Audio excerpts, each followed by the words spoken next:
Okay, shalom. Right, wonderful, wonderful lesson. This has been so exciting putting this lesson together for me because I've been having a look at things that I would never normally look at and trying to understand actually what is in the Torah and looking at things like the barley harvest cycle and all the different information that you can get from Torah sources, and then obviously external sources to Torah, like pictures and things like that you get off the internet from agricultural documents that to be found on the internet. So really interesting. I can't actually believe that I've enjoyed this, putting this research together and putting this lesson together, and I hope to do a few lessons because it's so significant, the things and the links and the wonderful revelation that you get through studying the concept of spring and Aviv as found within the Torah is unbelievable. It's really, really empowering, and it's really, really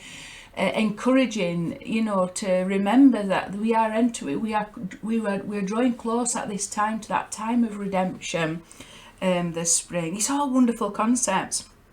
So today's lesson is Vayikra, Moshe, or Moshe, as some people have told me it's pronounced, Moshiach and the spring. And this is all to be found in the book of Vayikra. We're in this week's Torah portion is the beginning of the book of Leviticus. Okay, so it's Vayikra or Vayikra, whether you pronounce the Vav with a W sound, which I've been told is the authentic pronunciation, or a V sound. Okay, these are actual Karaite Jews. I don't follow Karaite Judaism, but these are Karaite Jews who actually determine their calendar based on the observation of the barley cycle. When the barley reaches what is considered the Aviv state of maturity. Let's go and have a look, because this is absolutely fascinating. I'm going to first have a look and show you what I've been able to deduce regards what state the barley cycle what state of maturity the barley cycle must have reached in order for it to be declared Aviv. Okay, so you've got this particular statement from Leviticus 2:14, which is in this week's Torah portion, Vayikra. Okay, when you bring a meal offering of the first grains to the Lord, you shall bring your first grain meal offering from barley as soon as it ripens, parched over the fire, kernels full in their husks, ground into coarse meal. So I've highlighted two words there, Aviv, okay, and Carmel. Carmel basically means plump, okay, fruitful or plump. And that's why you've got this concept of the kernels full, okay, in their husks. And then the Aviv is as soon as it ripens, but really it's not fully ripe. Okay, there's a stage of maturity that it's got to reach. Okay, so anyway, here is some pictures of grains, and these are the various stages that the grains are called given the different stages of development. So it begins off at what's called the watery stage. Okay, goes to the milk stage, the soft dough stage, the hard dough stage, and then it goes to the ripening stage. Okay, so we've got to understand at what point do we bring these, at what point do we bring the kernels in here for the first fruit offerings. And you've got to take into consideration that Aviv means green and caramel means plump. So it's got to still have greenness, but still have some plumpness. So I'm not going to go into an in-depth research into this concept because I've done the background and drawn this off, and I've also looked at what other people on different websites from a biblical point of view have had to say. So I'm just regurgitating what I've recently come across. I didn't know all this stuff until very, very recently. I knew that Aviv was to do with the barley, but I had no idea conceptually what that actually looked like. I just had this word Aviv, and I knew it was to do with the head of the barley had to be green. But I really didn't know it in depth enough. I'd not put all the Torah verses together and had a look, all right, what does this mean? Going back to the plagues when the barley was hit by the hail and things like that, and why the wheat wasn't, and comparing all these. So I've done a lot of background and really explored it. That's why I've enjoyed the research. So I'm just going to give you the basics now, what I've discovered from that. So we've got this, look. Aviv, kernels the plumpest, caramel and still green, possibly inferring an immature kernel that can father Av, a plant that will grow to produce fully mature seeds, approximately 10 days. The reason why I've said that is because when you go and have a look, let's go and have a look what Aviv actually means. So the Aviv meaning, they forgot this off Chabad.org. So Aviv comes from the Hebrew word of Aviva or Aviha, literally translated as greenness, explaining that it means the month in which the grain fills out in its greenness. Aviv comes from the Hebrew word Av, literally translated as father, explaining that it means the first, farther and earliest month to ripen fruits. However, when I was doing the research, I got to go to a paper that was on the internet, this quite extensive scientific paper that was research done back in 1940s, and there was a PDF version of it that was able to access, and it was called the viviparous, immature growth of barley, barley kernels, or something along those lines anyway. And when I was reading it, it was saying the number of days after pollination with which these immature, basically when I read that it meant father here, I'm looking at the thinking father. So the Aviv, it comes from the father. Why would it be called a father? And it didn't make sense that it would be called a father because this is the father, the earliest month to ripen fruits. To me, I'm thinking, no, father is to do with producing offspring.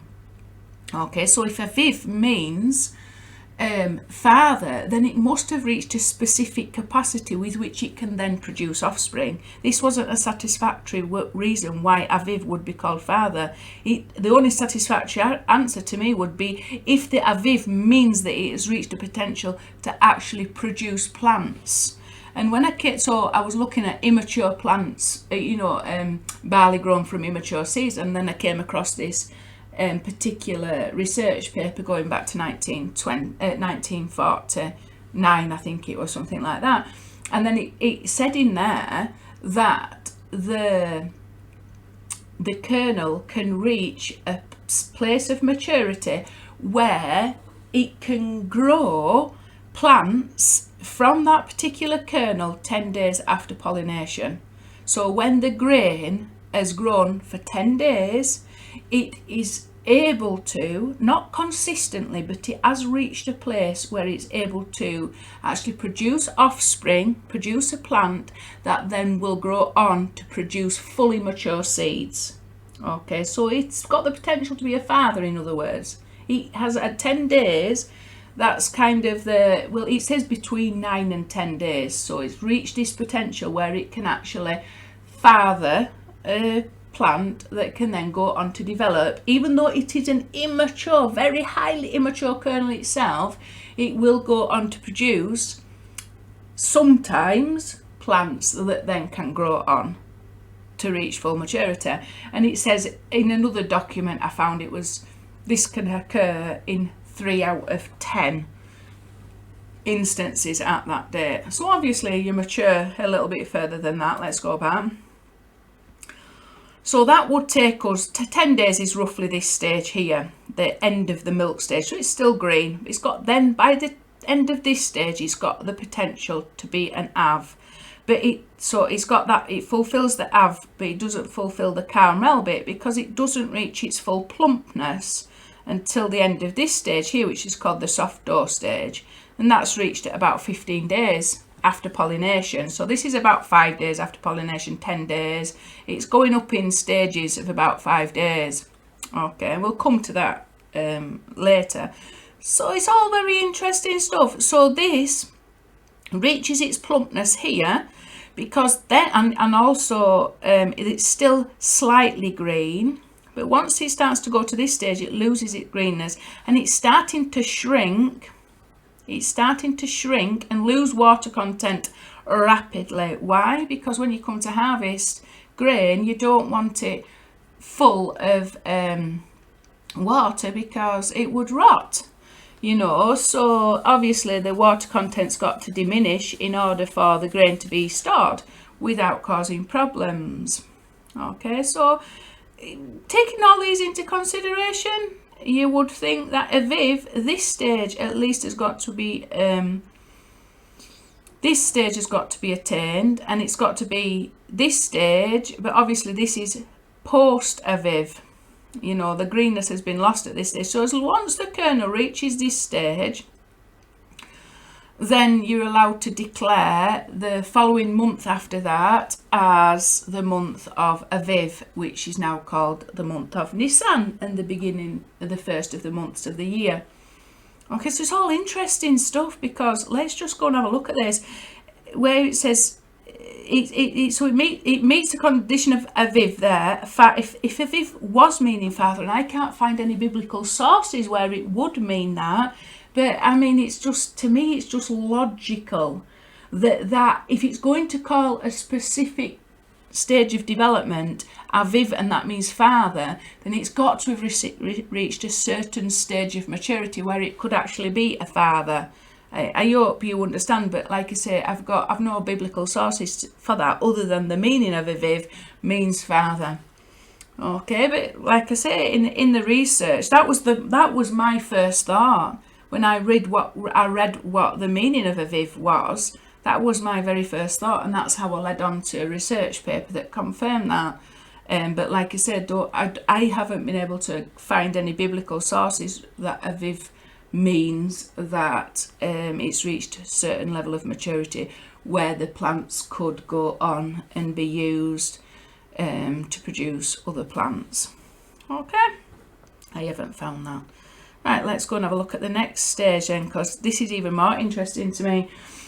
Bearing in mind when Aviv comes, so Aviv was, you know, there's so many things, there's so many glorious things, it's really hard for me to contain it all, but, you know, going back to the fact that the commandment, the very first commandment that they were given, even prior to the Torah, was to observe the month of Nisan, the month of Aviv. So the observance of the new moon, the very first month of the year to them, was given whilst they were still in Egypt, because they had to observe the new moon, and then 10 days later they have to go get the lamb, and then obviously they've got to kill it, and then they've got to eat the Pesach and put the blood on the doors and things like that, and eat the matzos.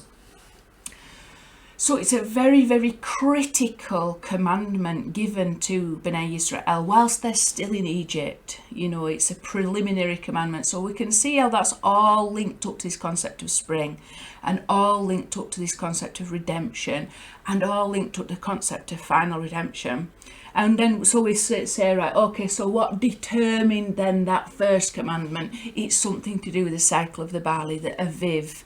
You know, when this stage has at least been attained, then that's your new month. Then that's your month of freedom. You're getting out of Egypt once and for all. You're getting out of exile once and for all. So you can appreciate it's highly critical, because one, it's connected to the concept of the moon, which is the concept of Moshiach Ben Yosef, and we are awaiting his revelation. We are waiting the new moon to appear, the new kingdom of David to be established on earth.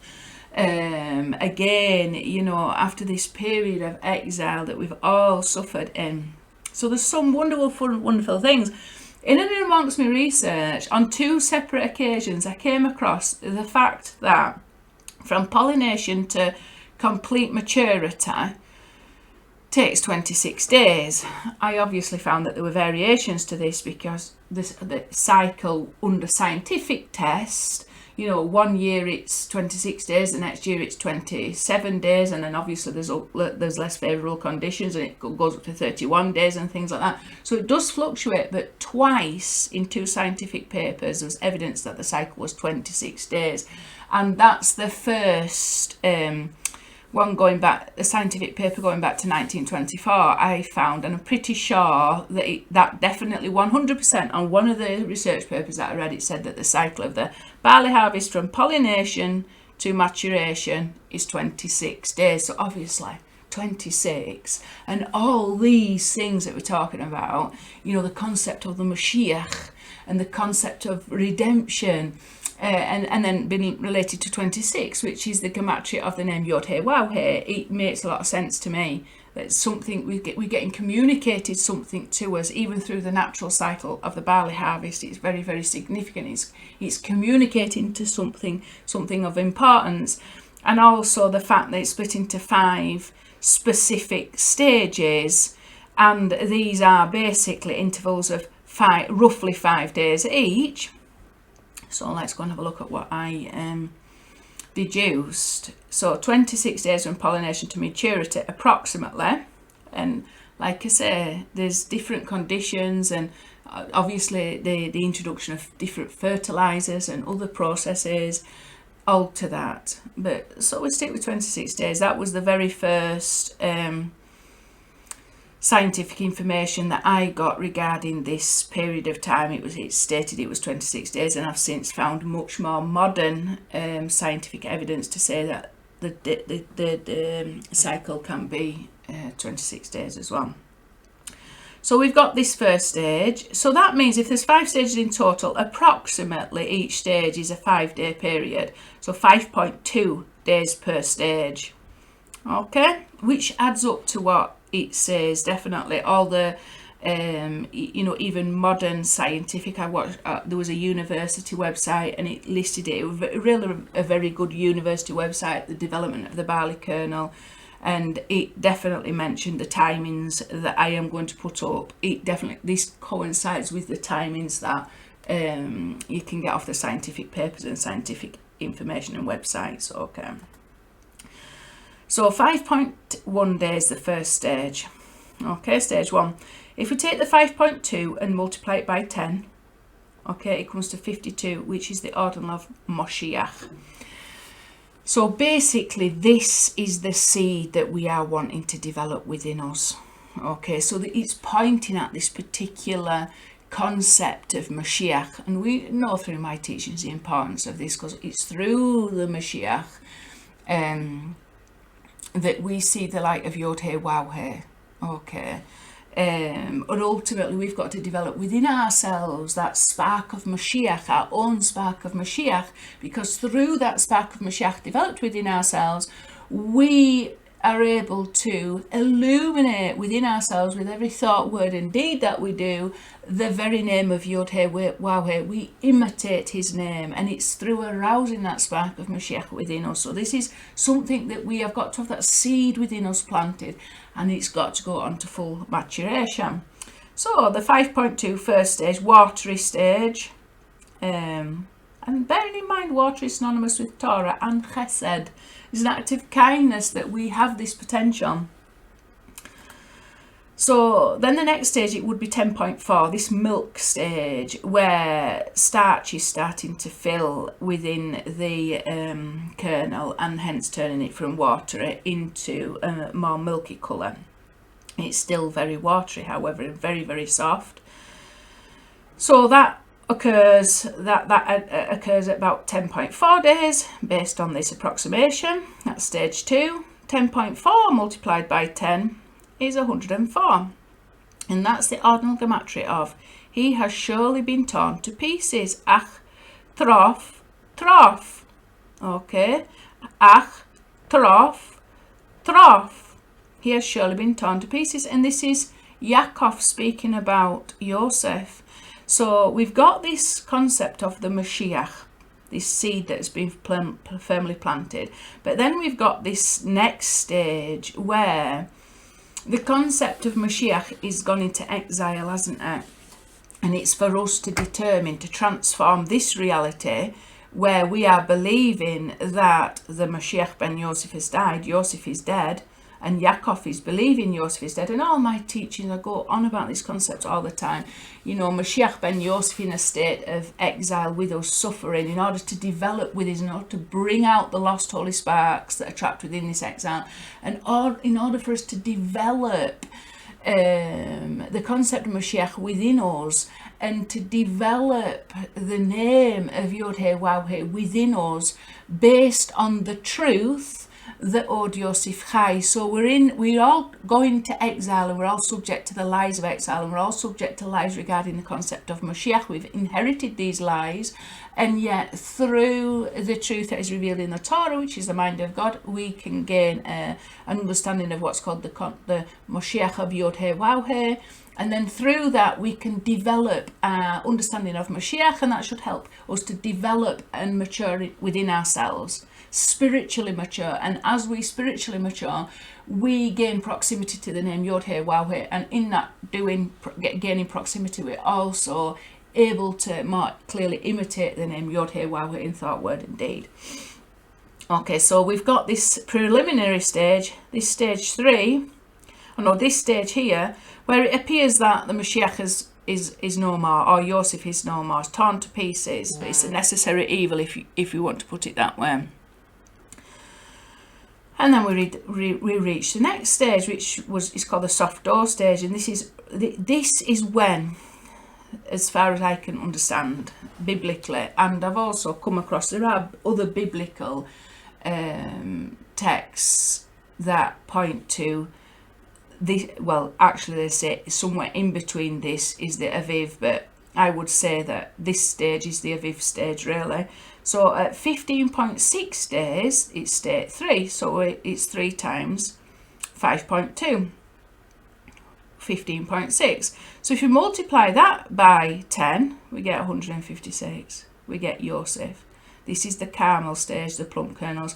When we reach that stage, Od Yosef Chai, when we have got sufficient truth and we have sufficiently matured to this stage here, like I say, we can father a child. This stage will father a plant that has the potential to grow on it. It's a bit hit and miss. It's more often not than it producing a father 3 out of 10 times, I think it said in the research paper. But this one is received a maturity where it's more likely to be able to do that and be successful. Okay, but it's at its fattest. It's when it starts to shrink in order to be preserved for the harvest, So this is at its Carmel stage, the plump kernels that are mentioned in Torah, when we have the truth regarding Moshiach Ben Yosef, Od Yosef Chai. And we know that Yeshua is linked to the Pesach, because he was the Pesach lamb, which takes us to the next stage. Because this next stage is the hard door stage, and this is where our understanding of Moshiach, specifically Moshiach Ben Yosef, and Moshiach Ben Yosef is related to this Aviv. You've got to understand, after this stage will come the wheat harvest, and from that you get the Shavuot loaves, which is the next festival on from Pesach. You've got in between the counting of Omer, which is related to this. The Omer offering was the barley sheaf. You've got to understand that this is related to the concept of Moshiach Ben Yosef. Okay, but it's very much linked to the concept of Moshiach Ben David, as we'll see. So stage 4, once the Aviv has been accomplished, and then you've got the first fruit offering, which is obviously you've got the Omer sheaf offering, which comes from barley, and that's when it's fully ripened. So up here, or somewhere in between this stage, depending on when the Aviv is declared, and then when you would have to wave the barley. Okay, so 20.8 days is this stage, which is Yitzchak. Okay, and Yitzchak is again, it's related to Yeshua and the Pesach, because Yeshua, Moshiach Ben Yosef, came instead of the ram. Okay, so this is even within the Jewish texts in Yalkut Shimoni. It says that the ram was not a ram, it was Moshiach Ben Yosef, and he had to go in to suffer with us in this exile in order to protect us from descending to beyond the 49th level of impurity. Okay, so Yitzhak very much connected to the concept of Moshiach Ben Yosef, basically. So that's the next stage in our development of our understanding of Moshiach Ben Yosef, isn't it? That not only did Yeshua live, but there was a very specific reason why he died. And he actually died and suffered in order to erase the darkness, to set an end to darkness. And there's different levels with which you can understand that the Moshiach is there to set an end to darkness. He sets an end to darkness because within Yitzchak, which is considered the left-hand side of divinity, that is where you get the harsh judgments that are contained within the Torah, and that those harsh judgments ultimately lead to death. And so even though Yitzchak needed to be bound on, there was something about him that's obviously, especially from Abraham's side point of view, how Abraham symbolizes chesed, loving kindness, and Yitzchak symbolizes severity and harsh judgment. There's obviously something that is undesirable about Yitzchak that does need to be brought to an end. That darkness contained within Yitzchak that leads to a Torah that is full of harsh judgments that lead to death and destruction and exile. That needs to be brought to an end. Some provision has to be made within the Torah itself to bring that whole thing to an end. And the provision was made through Moshiach Ben Yosef. And how is that ultimately played out? Well, the Torah of Yeshua, the Torah of Moshiach Ben Yosef, that is from the level, a revelation of the name Yod He Wawi from the highest level possible, the level of Keter, the 13 attributes of mercy at the level of Keter, that is written in the book of Micah chapter 7, the 13 attributes of mercy that are written in there, as opposed to the 13 attributes of mercy, which is the Torah of Moshe, the name revealed within the letter of the Torah. Those two need to unite together, and the higher level of Torah needs to wash clean the lower level of Torah. And this is spoken about in the Zohar Parashah Naso, where it talks about the all-seeing eye of mercy, the all-seeing eye of Keter washes clean the two eyes of Zerampin, and that's referring really to the Torah of Moshe that's filled with harsh judgments and things like that. So yes, the commandments are still kept, but they are washed clean of all the darkness that would lead to death and destruction and harsh judgments. Okay, so that aspect of it that symbolized is part of Yitzchak needs to be rectified. The Torah of Moshe needs to be rectified because within it are harsh judgments that leads to death. So some provision has to be made in order to wash that clean of the harsh judgments, and the provision was Yeshua, who symbolizes the ram of Yitzchak. Okay, the ram that came instead of Yitzchak. Not only that though, it's about a unity. Like I say, we're talking about a unity of the name revealed above the Torah and the name revealed within the Torah of Moshe, the Torah of Yeshua, the stick of Yosef and the stick of Yehuda brought together as one to usher in Mashiach. So these is the ordinal of Moshe, that's the ordinal of Yeshua. Okay, and they come to 208. Which is exactly the same as Yitzchak. So this is the next level of maturity, to understand all these concepts. And they are major concepts, by the way. We're talking about, why did the Moshiach Ben Yosef have to suffer and die?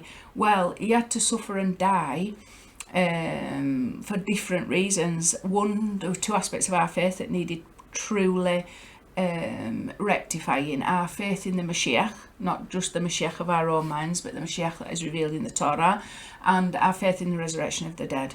Okay, so without us seeing evidence that Yosef Chai, this is what will enable to us as belief in the resurrection of the dead, the power of Yod Vaveh to even resurrect the dead, to overpower death itself. Okay, that comes as a result of harsh judgments. This is part of the darkness of Yitzchak. So it's just the next level of maturity and understanding how we need to bring the name as revealed through Moshe and the name of Yod He Wawi as revealed through Yeshua together as one, the inseparable, in order to overcome the power of Yitzchak and correct the defect that is within the Yitzchak, the death that leads to, the harsh judgment that leads to death. We've got to unite both Moshe and Yeshua together as one. Okay, it can't be just the Torah above it can't be just the name revealed above the letter of the Torah, and it can't be just the name revealed within the letter of the Torah. It has to be both united together. So that's the next level of maturity, isn't it? And then also this, look, Moshiach ben David rectified with the additional Yod, and Moshiach Ben Yosef, the ordinal of that, add them together, both come to 208 as well. So we've got this concept of the unity between the concept of Moshiach ben David and Moshiach Ben Yosef. This is the bird of redemption, isn't it? This is Moshe being the body of the bird, Moshiach ben David being the left wing, Moshiach ben David being the right wing of the bird. That's our love in our service to Yod Heh Waweh. Moshiach ben Yosef being the right wing of the bird. And the numbers all tie up in the cycle of the Barley cycle. And then 26 days, the ripening, the ripening of the concept of Moshiach Ben Yosef should lead us to a revelation of the name Yod Heh Waweh, which is exactly what it should do. Okay, and then that takes us out, and then out of Egypt, into a place of redemption, and then we're going through that process where we're receiving the Torah, and we reach Shavuot, and we're counting the Omer, which is just more and more understanding. It's all deeply connected to a revelation of the name Yod Heh Waweh, all the counting of the Omer and the correcting of the defects within that revelation of Yod Heh Waweh within our lives. You know, the entire name fully unified within our lives to the potential that it can be through the concept of the Moshiach Ben Yosef primarily, but you can't have just Moshiach Ben Yosef without understanding how connected it is to the concept of Moshe, Moses, and also the concept of Moshiach Ben David. But then who was born and died at Shavuot? Moshiach Ben David. So Moshiach Ben David is the end of the Omer counting, isn't it? It's we get 49 days of Omer counting, which Omer is related to the Barley cycle and the waving of the Omer sheaf. And then we get the 2 laws at Shavuot, and that's when Melech David was born. He was born at Shavuot and he died at Shavuot. He was born at the day that we received the Torah and he died at the day that we received the Torah. So he's really Mashiach. Once Moshiach Ben David is fully revealed, then we will see the Yod Heh Waweh fully revealed also. Okay, it's the absolute revelation, isn't it, of the name Yod Heh Waweh. So it's all glorious. And this is why it's so exciting, because this is what's before us now. I mean, we're just in the second Adar, aren't we? We've had to, I mean, technically, this is all pre-calculated now since Hillel II. But, you know, at one time it would have, well, the Barley hasn't reached this Aviv stage, so we'll have to add an additional Adar on. And I've done a lot of research into the solar lunar calendar recently, and all that's even fascinating and highly, highly messianic. Okay, so again, that's that. So we're in the second Adar basically, so coming up to Purim, where, you know, we erase Amalek, and then once we've erased Amalek, then we're going to enter into the period of Nisan or Aviv. And then that will lead on to our redemption. So it's all wonderful times that are coming up now. And then the whole book of Vayikra is pointing to all these major concepts. Why? And within Judaism, you're taught that the first Torah that you start to teach your children is the book of Vayikra. And I wonder why. Because within there is contained, the very beginning of it contains everything you need to know about the concept of Moshiach. The fundamental teaching of the entire Torah is the concept of Moshiach Ben Yosef. Okay, because through that you see ultimately the name Yod Heh Waweh fully revealed, and you see the ultimate goal of the Torah to bring about the establishment of the Davidic dynasty on earth again. Okay, that's where we're heading to, ushering final redemption. That is the entire Torah. But the ultimate entire Torah is a revelation of the name Yod Heh Waweh. Okay, that's where we ultimately leading. We're leading to a revelation of his absolute oneness and authority. And he will reveal that through the Davidic dynasty. Okay, so let's go back and have a look at this Vayikra. Okay, so this is the very first verse of Vayikra. Vayikra el Moshe Vaydeber Yod Heh Waweh Alau Mehel Moed Lemor. And he called to Moshe and he spoke, and the Lord spoke to him from the tent of meeting, saying. So really, really wonderful gematria, but this is the regular gematria 1455, the ordinary is 321. We're going to be looking at both those numbers eventually. Together they come to 1776, which is 2 times 888. So straight away we've got a reference to Hamoshiach. Hamoshiach 888. This is Hamoshiach spelt out, each letter as it sounds. Okay, it's what's called a filling.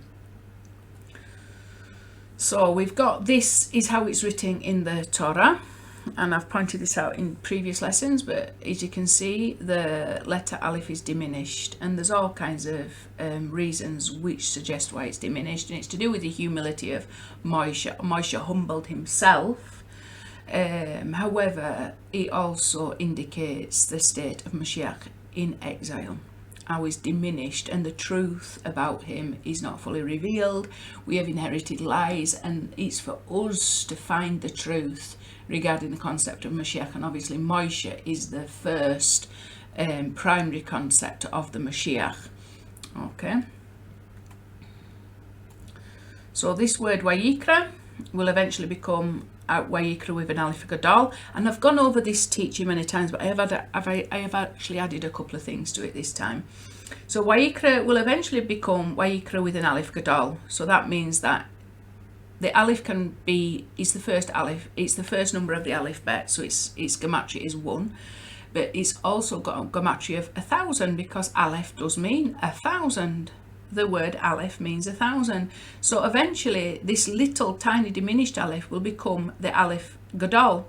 Moshe's called the Aleph Gadol, and basically it's a coded message for the Moshiach. So it's a concept of Moshiach Ben David added to Moshiach Ben Yosef. I go through this all the time, every lesson, come across the number 1,000, because it's Moshiach Ben David 434 added to Moshiach Ben Yosef 566, which comes to 1,000.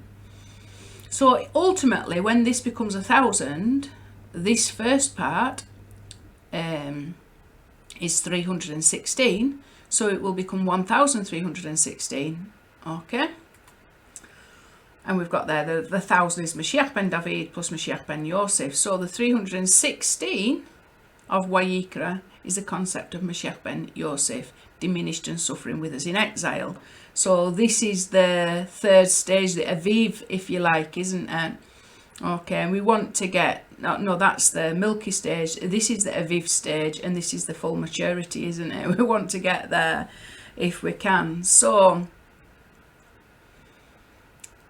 Moshiach Ben David plus Moshiach Ben Yosef plus the concept of Moshiach Ben Yosef suffering with us in exile, the concept of Yeshu, which from a Torah point of view, not from a rabbinical Judaism point of view, because that is concealed with lies, Agadic lies, well, Gadic tales in the Talmud that are misinterpreted.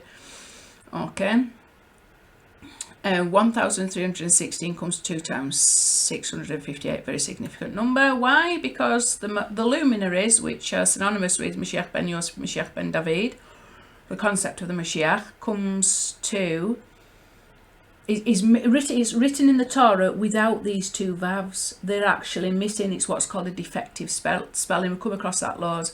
If it was written rectified with the two missing vavs that represent the truth about Moshiach Ben David, the truth about Moshiach Ben Yosef, so that this concept of Mashiach is not diminished, okay, in exile, but we've got the truth, which it says in the Tehillim, the truth sprouts from the earth, okay, from the land, and we're talking about the barley harvest.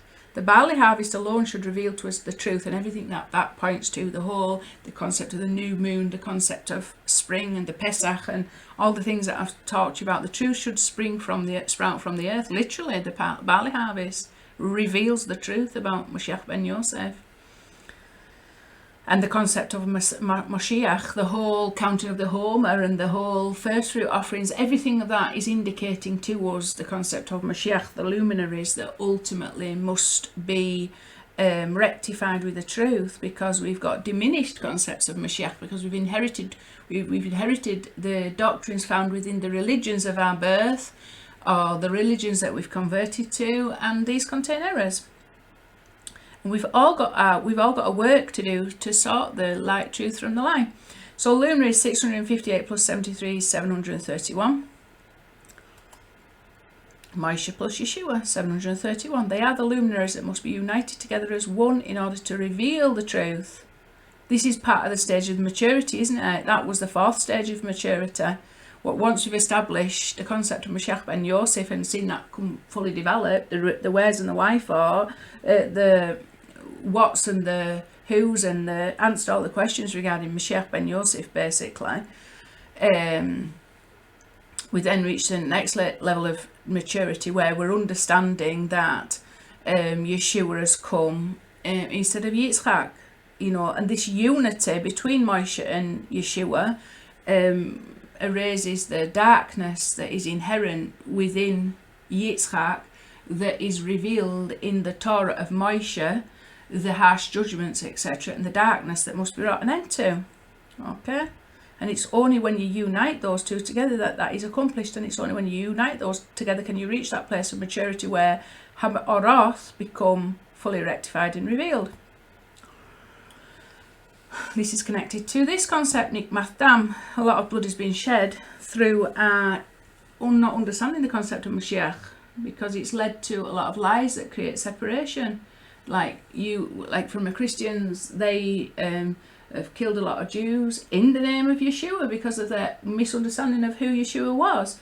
The Jews have created a lot of separation and hatred towards the Christians because they're ignorant, based on the lies that they've inherited regarding Yeshua and regarding the concept of Moshiach Ben Yosef, and they've got a work to do regards that. The Muslims too have spilt a lot of blood because they perceive that they've got the ultimate truth, and they have got within their teachings a lot to say about who and what Yeshua is, etc. Some of it's the truth, some of it's lies, and the lies cause blood to be spilt. The servants' blood of the servants of Yod-Heh-Wah-Heh is their blood to be spilled. That will need to be revenged, and I've said this, I say it a lot.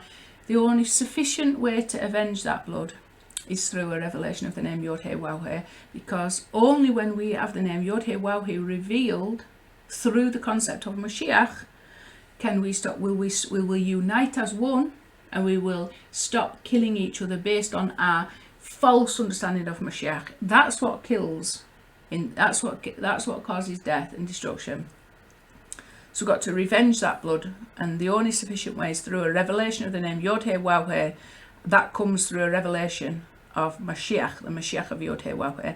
And as we can see, that's linked up there again. So we'll just this bit up here.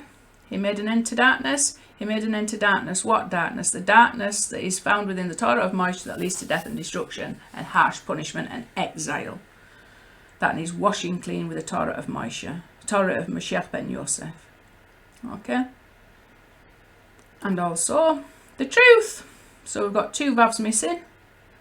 Emeth is missing, truth, and Wehemeth, which is one of the Wehemeth is one of the 13 attributes of mercy. Truth is the attribute of mercy revealed within the truth is a right. Let me say this properly. So there's two lots of 13 attributes of mercy. There's the one revealed within the letter of the Torah that was revealed to Moshe when he was put in the cleft of the rock. There's the 13 attributes of mercy as listed in the book of Micah. Both of them have a concept of the name, one of the 13 attributes of mercy being linked to truth. One of them is give truth to Yaakov.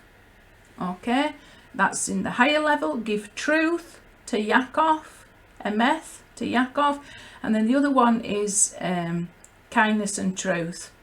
Okay, that's to be found within the Torah of Moshe, and it's written exactly like that in the book of Exodus, Emeth and truth. If we had that 441 and 447 together, we get 888. Okay, I've decided to add a couple of verses in to highlight this for you with the 13 attributes of mercy. First of all, we've got these from Micah, which these are part of the 13 attributes of mercy as revealed in there. Titen emeth li Yaakov. give truth, emeth, and as we can see, it's spelled exactly the same as emeth, truth, to Yaakov, chesed le'Avraham, loving kindness of Abraham, which you swore to our forefathers from days of yore. So these are part of the 13 attributes of mercy as revealed in the book of Exodus. And then Yod-Heh-Waw-Heh passed by and said, Adonai, Adonai, al-Rachum wa-Chanun, erech apayim wa-Rav chesed wa-Emeth. So there's some of the attributes of mercy there, look. Okay, and it continues on. So you've got wa-Emeth and truth, exactly the same there. So this is a unity between the name revealed within the 13 attributes of mercy up here, which are higher, and it puts truth before loving kindness in these, whereas loving kindness comes before truth within the 13 attributes of mercy as revealed within the book of Exodus. Okay, so these are at the letter of Keter, and this is at the, which is the tip of the Yod, which is the Yechida, which is the soul level of Moshiach Ben Yosef, and this is at the letter Vav, okay, of the name Yod-Heh-Waw-Heh. Okay, and we need to cleanse that with the truth, Od Yosef Chai. That is the truth that is given to Yaakov, who symbolises that letter Vav, Yod-Heh-Waw-Heh, and Moshe is very, very much linked to Yaakov, you know. Okay. And then finally we've got this. However, as surely as I live and the glory of Yod-Heh-Waw-Heh fills the earth. When will that happen? When we unite? When this is revealed. The blood is avenged in a good way.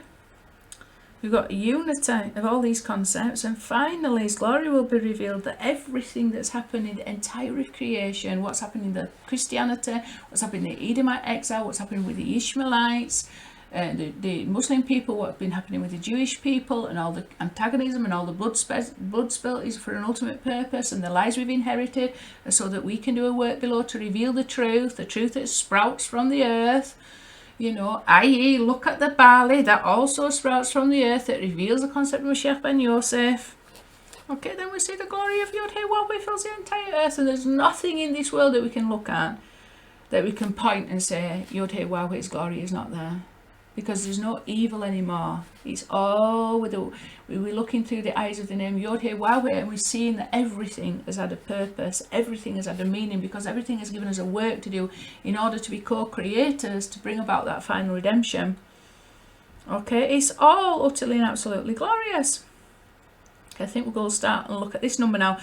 So obviously we're talking about highly messianic concepts, aren't we, with all this? So now let's go see how this relates to Moshe, and this is the luminary is rectified. Okay, this is the state what it should be in, but prior to that there's a diminishment, and we know that diminishment is represented when the letter Vav is missing. Okay, because the letter Vav represents Emeth, the truth. Okay, truth about the Mashiach. So let's go and have a look how this number relates. We can see how it relates to the concept of Mashiach.